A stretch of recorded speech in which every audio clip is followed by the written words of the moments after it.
Welcome back to the NBA recap. Today, first game of the day, we have the Detroit Pistons versus the Portland Trailblazers. A very, very good game to start off the day. Not the greatest of teams. Granted, I think the Pistons have now won 7 of their last 8. But the Pistons to come away with the win, 118-115. Pistons move to 500. The Detroit Pistons are 500, everybody.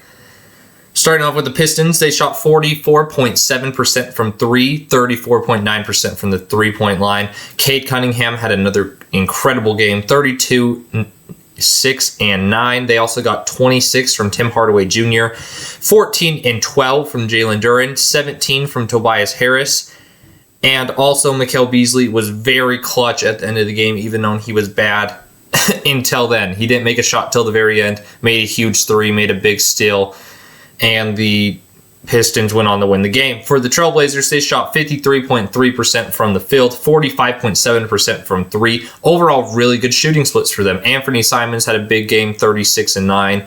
They got 18 and 11 from DeAndre Ayton, 14 from Denny Advia, 28 and 8 from Shadon Sharp, and 12 from Kamara.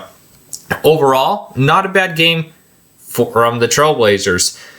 They did lose the rebounding battle by 7, though, and that's kind of what hurt them. But overall, it was a good game. It was a close game. 3-point win for the Pistons. Pistons are 500. They're actually a playoff team. It feels weird. Let's move on to the next game of the day. We have the Suns beating the 76ers 109-99. The Suns shot 50.6% from the field and 45.2% from 3. They got 23 from Kevin Durant. They also got 15 from Ryan Dunn. They got 10 and 10 from D-Book, and off the bench, they got 25 from Bradley Beal. As Bradley Beal and Yusuf Nurkic have both been moved to the bench as of late as the Suns try to figure out how to win some more basketball games. For the 76ers, they got 31 from Tyrese Maxey, 26 and 11 from Kelly Oubre Jr., and 14 and 10 from Yabusele. They also got 13 and 9 from Paul George. Paul George only shot 5 for 18. 76ers shot 39.1% from the field and 37.5% from 3. They only got 7 points from their bench, and they actually won the rebounding battle by 2, but it was just not. They shot poor. They got no help from the bench. It just was not a great game for the 76ers as the Phoenix Suns come away with the win. Next up, we have the Pacers versus the Nets. The Pacers won 113-99. The Pacers now move 1 game over 500, while the Nets are 10 games under. The Pacers shot 50.6% from the field and 38.7% from 3. They got 20 points out of Benedict Mathurin, 23 and 8 out of Tyrese Haliburton, and 19 out of Spicy P. For the Nets, they only shot 41.8% from the field and 30.3% from 3. They got 16 and 13 off the bench from Sharp. Their starters, they got 10 and 8 out of Zaire Williams, 14 out of Clowney, 15 out of Martin, and 12 out of Johnson. Overall, though, they were definitely the worst team. They did kill rebounds, 51-35, but they just did not shoot well at all from the field, and that did not turn into a win for them. The Pacers, again, win the game 113-99. Next up on the docket, we have the New York Knicks versus the Orlando Magic. The Magic come away with the win 103-94. The Magic improved to 6 games over 500, and the Knicks are now only 11 games above 500. For the Magic, they got 24 from Cole Anthony and 15 from KCP. Off the bench, they got 19 from Wendell Carter and 13 from Jonathan Isaac. They shot 50% from the field and 35.5% from 3. For the Knicks, they shot 44.4% from the field and 18.2% from 3. They made 4 for 22. Not a great shooting game for the New York Knicks. They got 24 out of Mikal Bridges, 24 out of Brunson, 15 and 14 out of Hart. 3 bench players played, but that's normal for the Knicks, but they just did not have it in them shooting wise. They did lose the rebounding battle only by 1, but they still did lose it. But the Orlando Magic come away with the win without their 2 best players. Next up, we have the Milwaukee Bucks versus the Toronto Raptors. I'm pretty sure you know how this one went. The Bucks won 128-104 versus the Raptors. Giannis had 11 and 13. Brook Lopez had 16. Damian Lillard had 25. Bobby Portis gave him 20 off the bench. They shot 57.3% from the field and 50% from 3 on 44 shots. 22 for 44 from 3. What a shooting performance from the Milwaukee Bucks. For the Raptors, they shot 45.1% from the field and 25.7% from three. They got 25 from RJ Barrett. They got 21 from Scotty Barnes.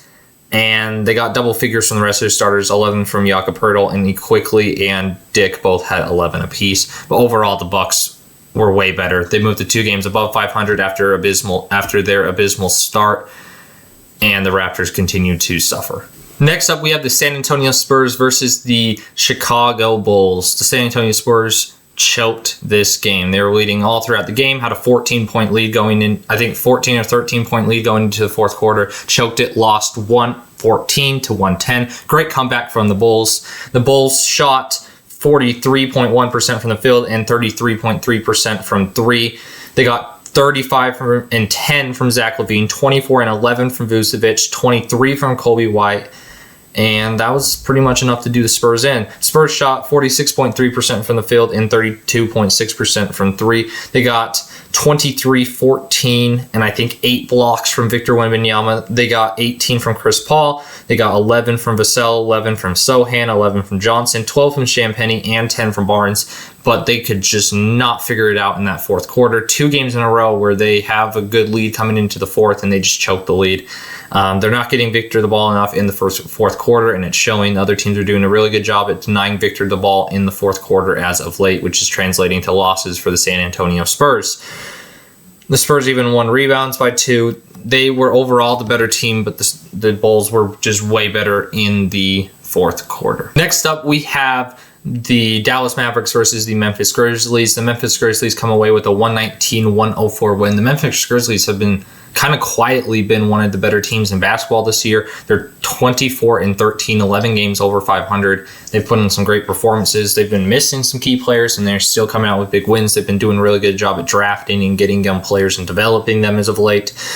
For the Grizzlies, they shot 45.5% from the field and 34.3% from three. They got 35 and 13 from Jaren Jackson, 18 from Scottie Pippen Jr., 15 from Jalen Wells. They also got 13 from Luke Kennard and 11 from Jay Huff off the bench.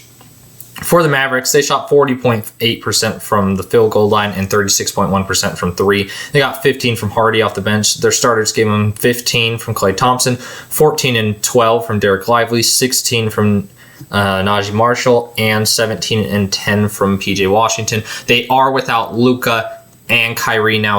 Kyrie was diagnosed with a bulging disc as of late, which means he'll be out 1 to 2 weeks. I don't know how it's only 1 to 2 weeks. That's really impressive, I just gotta say.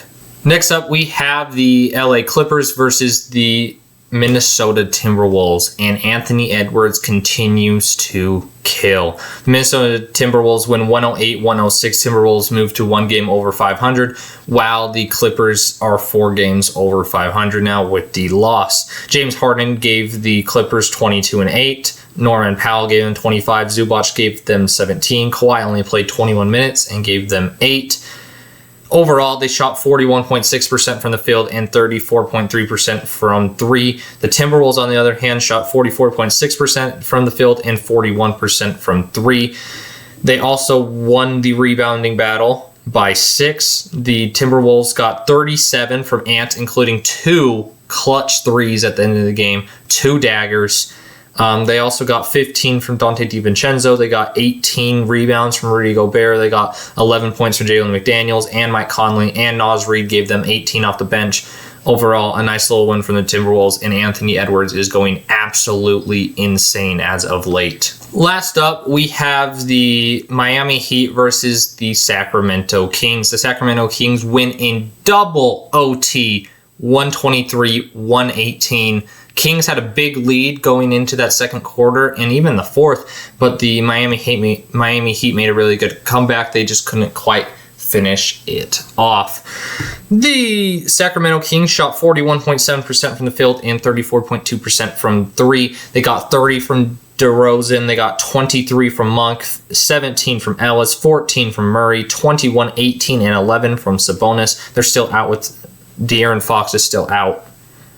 For the Heat, they got 42.2% of their field goals to go in, 26.2% of their threes to go in. They got 26 from Hero, 18 and 12 from Bam Bam, 14 from Hugo Highsmith, 18 from Rozier, 16 from Jaime Jaquez Jr., and 12 from Nikola Jovic.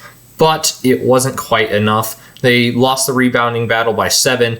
And overall, the Sacramento Kings were the better team, but the Miami did put up a good fight, especially with Jimmy out. The Miami Heat are back to 500, and the Sacramento Kings are now 1 game away from being 500.